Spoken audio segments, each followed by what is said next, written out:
ยาเขาก็คือคนนี่ฮะมันเช็ดเลยแหละไปสองคนนั้นมันเช็ดแล้วคือแต่ที่เขาเที่ยวทั่วนั่นนะไปคือได้เช็ดจังไงเฮาก็เป็นหนองละข้างคนจะบอกขั้นจะไม่คู่มือนี่จะไม่คู่มือนี่ตะกี้หันบอกคอยลินเนาะนั่งลินอาบน้ำเป็นบ่าวเป็นชาวเป็นเสลอโอ้ยลินน้ำเป็นนั่งเข้าแบบเกินดูอีกห้องนึงเขาเกี่ยวกับสำหรับตรงอันนี้มันขนาดที่มากกันที่ต้องเป็นการใบหน้าคนได้แล้วก็มันจะเก่งไปอย่างนั้นเก็บความหวานมาเก็บความหวานเก็บความหวานเป็นพวกนี้นะมึงเจ๊มึงก็ปูได้สิที่จีบไว้ชวนเนี่ยนะก็ปูหอยอยู่ที่ตั้งโบกับบ้าน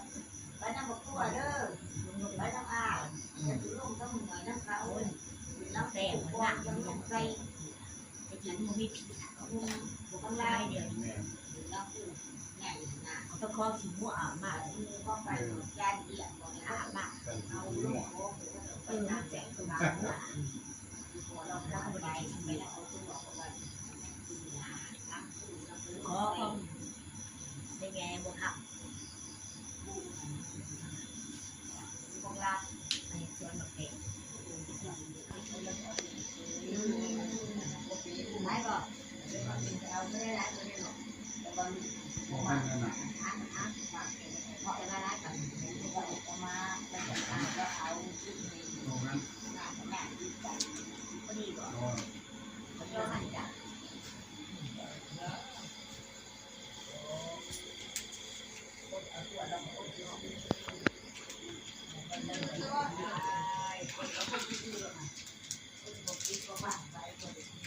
โอ้ยได้ได้ชมคนละ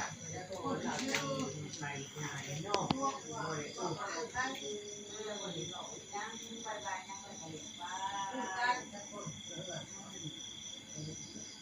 กินมันนี่เอาไว้ล่ะกินแต่น้ำหอมลาป้ามันพยายนั่นหอนนี่มั้งหันถ้าจะหูได้หันไปเนี่ยไอ้กองน้ำหอนนั่นมันพยายเขาเนี่ยเฮ้ยที่แกงง่วงจองกินหน่อยน้ำหอนอะไรพยายนี่ไปถูกลาไป